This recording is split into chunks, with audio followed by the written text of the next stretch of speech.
आपके साथ में लगातार जो तकरीबन 12-13 पार्टियां थीं, जिसमें से जो मुख्य पार्टी थी जो जन अधिकार पार्टी थी और ओवैसी साहब की पार्टी थी, आपका उनके साथ में गठबंधन हुआ था और काफ़ी समय तक वो गठबंधन प्रेस कॉन्फ्रेंस भी आपकी हुई साथ में, और उसके बाद में एक आध सभाएं भी हुई जो वर्चुअल सभाएं हुई। तो फिर ऐसे क्या कारण रहे जिसकी वजह से फिर वो जो गठबंधन था वो गठबंधन फिर टूटा? 403 विधानसभाओं पे आप चुनाव अपने उम्मीदवार को उतार रहे हैं, भागीदारी परिवर्तन मोर्चा उतार रही है।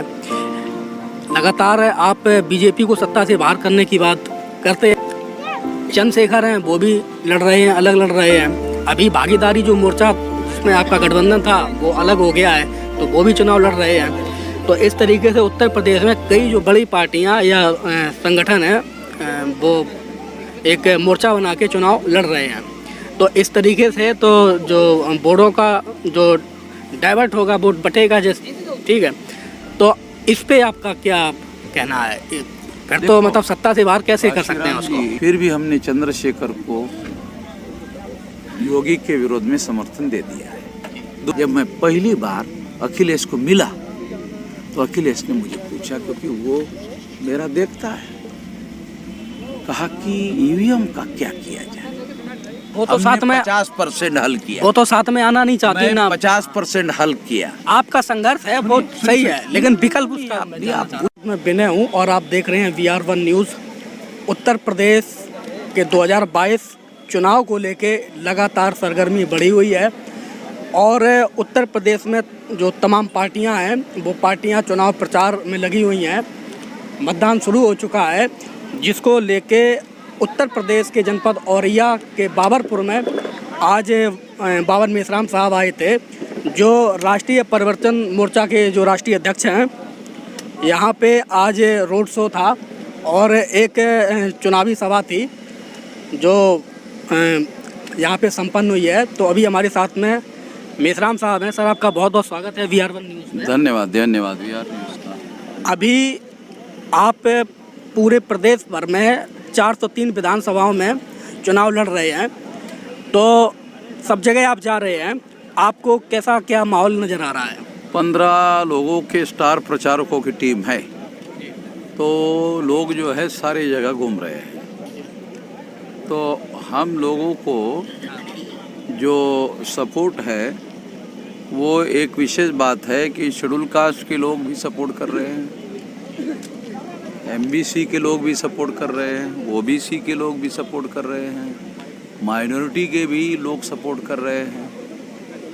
तो सभी प्रकार के समूहों का हमें वोट मिल रहा है, मगर बहुत बड़े पैमाने पर मिल रहा है ऐसा नहीं कहा जा सकता। कुछ सीटों पर ज़्यादा तैयारी है, ज़्यादा संभावना है। वैसे 403 विधानसभा में हमारी परिवर्तन यात्रा चल चुकी है। आपके साथ में लगातार जो तकरीबन 12-13 पार्टियां थीं, जिसमें से जो मुख्य पार्टी थी जो जन अधिकार पार्टी थी और ओवैसी साहब की पार्टी थी, आपका उनके साथ में गठबंधन हुआ था और काफ़ी समय तक वो गठबंधन प्रेस कॉन्फ्रेंस भी आपकी हुई साथ में, और उसके बाद में एक आध सभाएं भी हुई जो वर्चुअल सभाएं हुई। तो फिर ऐसे क्या कारण रहे जिसकी वजह से फिर वो जो गठबंधन था वो गठबंधन फिर टूटा? असल में मेरे दृष्टि से जैसे ही 22 तारीख को घोषणा हुई, 22 तारीख के पहले टिकट मांगने वालों लोग न मेरे पास ज़्यादा थे, न ओवैसी साहब के पास ज़्यादा थे, न बाबू सिंह जी के पास ज़्यादा थे। 22 तारीख को गठबंधन घोषित हुआ और एक एक सीट के लिए 3-3, 4-4, 5-5 लोगों ने डिमांड करना शुरू कर दिया। मेरे पास भी, बाबू सिंह जी के पास भी और ओवैसी साहब के पास भी। तो उनको लगा साला मामला कुछ और ही हो रहा है, हमने तो ये तो उम्मीद नहीं किया था।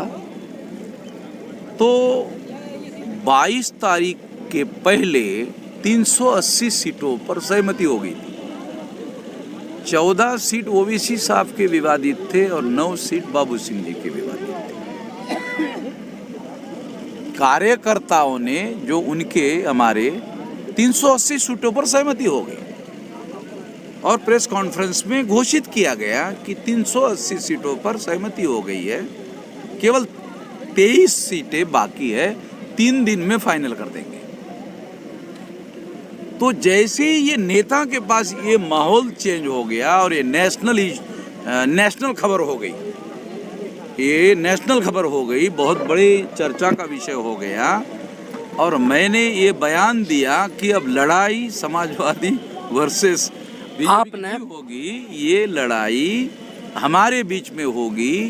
ये खबर जब पहुंची और टीवी वालों ने दिखाना शुरू कर दिया, उसके बाद जो है इसमें कई किस्म की राजनीति घुस गई। वही उसी पे मैं अगला सवाल कर रहा हूँ। आपने एक टीवी चैनल है, उस पर आपने एक इंटरव्यू दिया था और आपने कहा था कि अभी तक जो एक खबर थी वो खबर ये थी कि ये जो लड़ाई थी ये बीजेपी और समाजवादी के बीच में थी, लेकिन ये गठबंधन होने के बाद में ये जो लड़ाई है ये सपा और भागीदारी मोर्चा के बीच में हो गई। तो आपका कहीं ऐसा संदेह तो नहीं है कि ये जो आपका गठबंधन था, इस गठबंधन को टूटने के पीछे जिसको आप लगातार टारगेट करते रहते हैं, जिन लोगों को, कहीं उनका हाथ तो नहीं है? और ओबीसी को आप लगातार पहले भी आप बोलते रहे हैं, आपके स्टेटमेंट भी आते रहे हैं, आप बोलते रहे हैं कि वो आरएसएस के इशारे पे काम करते हैं या उनकी पीटीएम भी आप बोलते रहे हैं।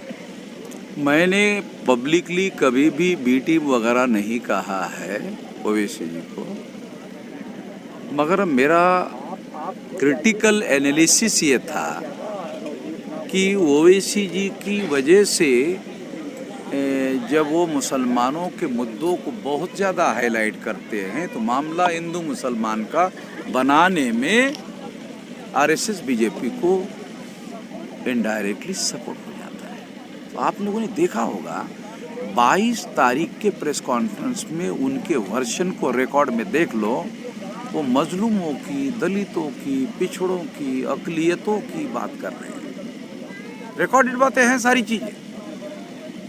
हमको ये किसी ने सवाल पूछा कि कहीं ऐसा तो नहीं कि आप भी बी टीम में शामिल हो गए। मैंने कहा वामन मेश्राम हमेशा ए टीम रहा है, हमारे साथ जो आता है ना वो ए टीम का हिस्सा होता है। हम जो है वो पदार्थ है जो खाना खाने के दौरान खाया जाता है, वो हजम नहीं होता है।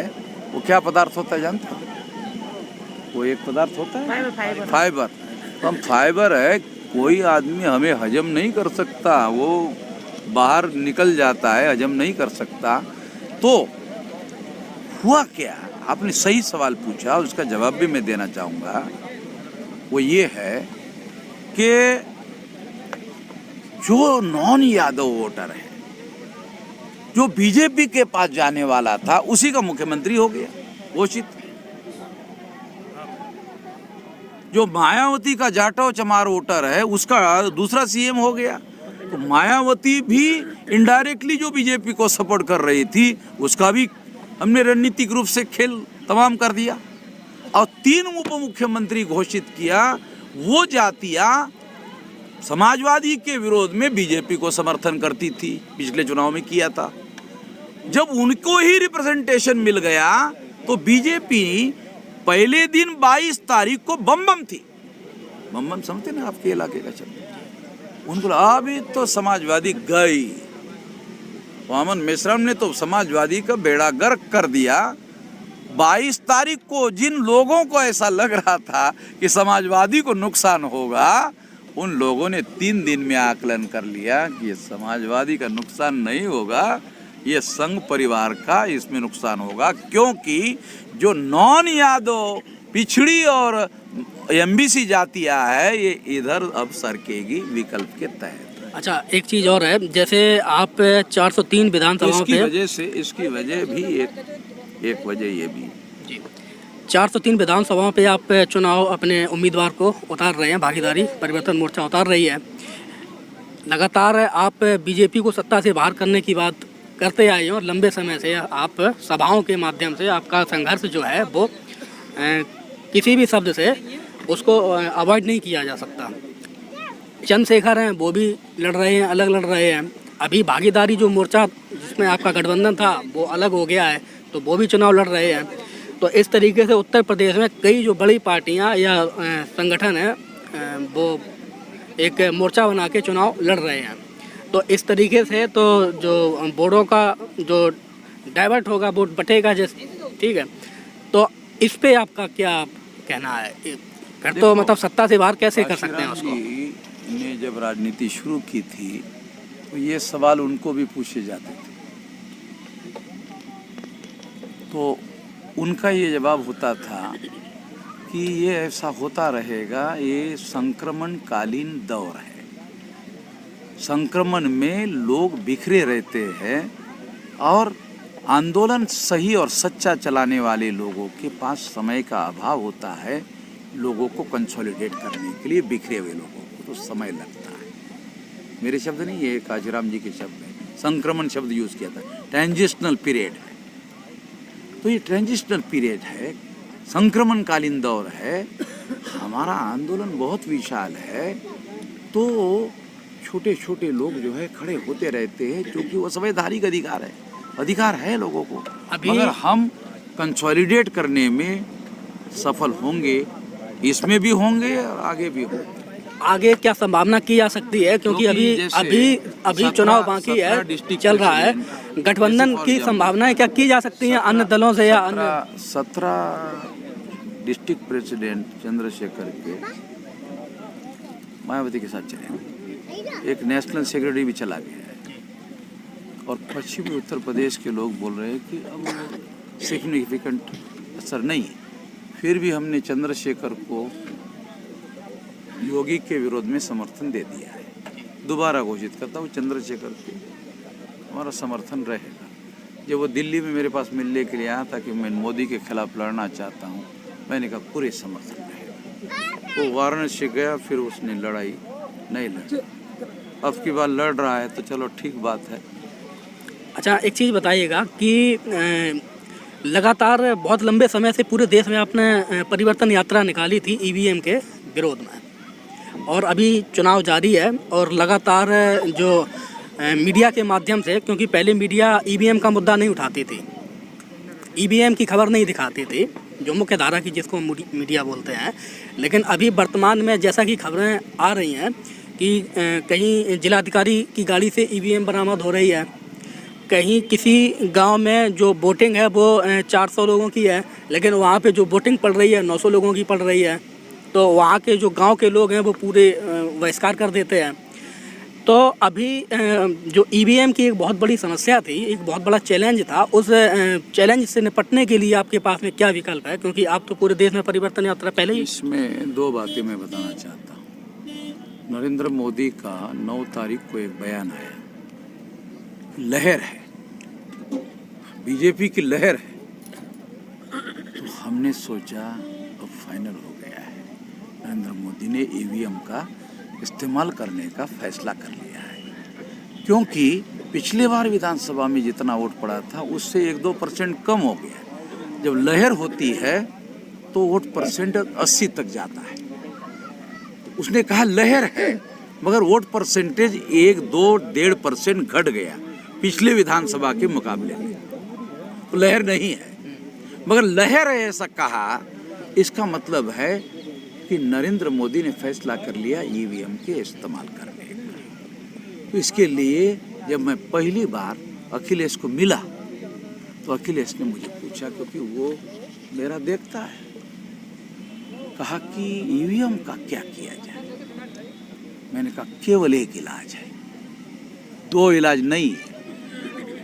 क्या? आपका वामन मेजराम के साथ गठबंधन होगा तो इलाज होगा, आप अकेले लड़ेंगे छुट भइये नेताओं के साथ मिल करके, तो आप तो ईवीएम के लिए लड़ने वाले हैं नहीं। है तो पिछले विधानसभा से प्रूव हो गया, लोकसभा से प्रूव हो गया, तो आप लड़ने वाले नहीं है। तो मैं तो मुंह पर बोल के आया हूँ, आप लड़ने वाले नहीं है। मायावती भी लड़ने का घोषणा किया, मगर लड़ने वाली नहीं है। सिंपल एक मैसेज भेज देते हैं नकवी के द्वारा कि बहन जी आपका जेल में स्वागत है, तो मैसेज चला जाता है और वो लड़ाई बंद हो जाती है, आप जानते हैं। तो इसीलिए दूसरा मुद्दा ये है कि जब तक जनाधार वाली पार्टियां विरोध में बगावत खड़ा करने के लिए तैयार नहीं होती है, तब तक ईवीएम का मामला पूरी तरह से हल नहीं होगा। वो तो साथ में 50% हल किया, वो तो साथ में आना नहीं चाहती ना। 50% हल किया। आपका संघर्ष है वो सही है, लेकिन विकल्प उसका आप पूरी बात नहीं समझने, आप लोगों को भी जानकारी का लैकिंग है। क्या है ये जो पेपर टेल है ना, ये मैं नहीं लगवाया। सही बात है, मगर लगवाने का अर्थ मीडिया वालों ने छापा नहीं तो पता ही नहीं उनको भी, और जनता को भी पता नहीं है। पेपर टेल लगाने की वजह से क्या हुआ, ईवीएम चोरी करती है, पेपर टेल पकड़ती है, चोरी पकड़ती है। अब लोगों को जब पता ही नहीं कि चोरी पकड़ने के लिए पेपर टेल का इस्तेमाल करना है। सर वो मैं आपकी बात से सहमत हूँ। आपका जो नहीं सुनिए तो नहीं आपका अरे भाई आप पूरी नहीं सुन रहे ना, नहीं सुन रहे ना। इसमें हुआ क्या कि 24 अप्रैल 2017 को सुप्रीम कोर्ट ने जजमेंट दिया 17 को, और 2019 फरवरी को 2019 को सुप्रीम कोर्ट में कांग्रेस ने केस डाला 22 दलों को मिलकर कि ये जो पेपर ट्रेल मशीन लग रही है उसकी रिकाउंटिंग नहीं होनी चाहिए। है पता आपको, रिकाउंटिंग नहीं होनी चाहिए, मैच करो 50%। बीजेपी और कांग्रेस में गठबंधन हो गया कि 2 बार घोटाला आपने किया, 2 बार हमें करने का वादा किया, तो अब आपकी जिम्मेदारी है कि ये 2 बार की व्यवस्था करो। वामन मेश्राम ने टांग अड़ा दिया है, करो व्यवस्था। तो व्यवस्था ये हुई कि मैच किया जाएगा। मैच में 50% डिमांड किया, 1% माना जस्टिस, जिसको राज्यसभा का मेंबर बनाए। मैं तो ऐलानिया कर रहा हूं कि वो समझौते में हुआ। सर आपकी ये सारी बातें सही है, नहीं, मेरा केवल सवाल इतना मैं आपके माध्यम से जनता को बता रहा हूँ। ठीक है, ठीक। आपको पता होने से क्या चलेगा, जनता को मालूम होना चाहिए ना। तो ये जो पेपर टेल मशीन लगी उसका पेपर 4 महीने में मोदी ने डिस्ट्रॉय कर दिया। 2019 के चुनाव का मेरा केस, मेरा ड्राफ्ट जो है पड़ा हुआ है, सुप्रीम कोर्ट बंद पड़ा हुआ है। सारे दुनिया में कोविड चला, वहां कई सुप्रीम कोर्ट बंद नहीं है, केवल भारत का सुप्रीम कोर्ट बंद है। मेरा एक केस पहला पेंडिंग है, दूसरा केस में डाल रहा था 19 के चुनाव का, डॉक्यूमेंट्री एविडेंस है मेरे पास में, सारे डिस्ट्रॉय कर दिया। पेपर टेल के कागज डिस्ट्रॉय कर दिया, जो कागज प्रूव कर रहे थे कि मोदी ने चुनाव को गड़बड़ किया। तो मैं ये कहना चाहता हूँ कि जनता को इसके विरोध में विद्रोह करना होगा, अन्यथा बहुत भयंकर नुकसान होगा। अब आने ये चुनाव होते ही मई महीने तक मैं ईवीएम के मुद्दे पर भी भारत बंद करने वाला हूँ। चुनाव के बाद में करेंगे तो क्या फायदा होगा? खत्म हो जाएंगे चुनाव आगे। वो तो अभी करिएगा, जिंदा है ना, तब तक चुनाव नहीं खत्म होने वाले हैं। अभी करेंगे एक साथ 2 नेशनल लेवल की बड़ी एक्शन नहीं हो सकती ना। कोई भी काम पेशेंस से करना होगा। दुनिया में बड़े बड़े काम करने जिन लोगों ने भी किए वो पेशेंस से किए, पेशेंस से करने होंगे काम। अभी हम लोगों के सामने एक टारगेट है कि विधानसभा में हस्तक्षेप करके जितना कर सकते हैं करें, बाद में भारत बंद करने का ऐलान ईवीएम पर करेंगे। लड़ाई जारी है, बंद नहीं है।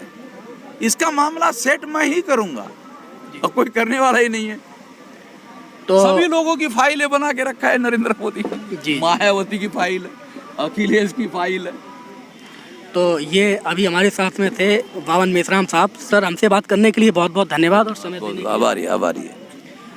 बहुत लंबे समय से ईवीएम को लेके सुप्रीम कोर्ट पटल पे इन्होंने परिवर्तन यात्रा निकाली है और कश्मीर से कन्याकुमारी तक ये परिवर्तन यात्रा के माध्यम से ईवीएम के मुद्दे को उठाते रहे हैं। वर्तमान में उत्तर प्रदेश में भागीदारी परिवर्तन मोर्चा को लेके ये चुनाव संगठन के तौर पे लड़वा रहे हैं और 403 विधानसभाओं में जो इनके संगठन के लोग हैं वो चुनाव लड़ रहे हैं, जिसको लेके आज ये उत्तर प्रदेश के जनपद औरैया की बाबरपुर में यहाँ पे आए हुए थे उनके समर्थन में प्रत्याशी के, और आज इन्होंने वो रोड शो भी किया और परिवर्तन ये रोड शो किया और यहाँ पे सभा भी की। हमारी बातचीत आपको कैसी लगी, अपनी प्रतिक्रिया कमेंट बॉक्स में दें। हमसे जुड़ने के लिए और हमारी खबरों से जुड़ने के लिए VR1 न्यूज़ पर विजिट करते रहें। धन्यवाद।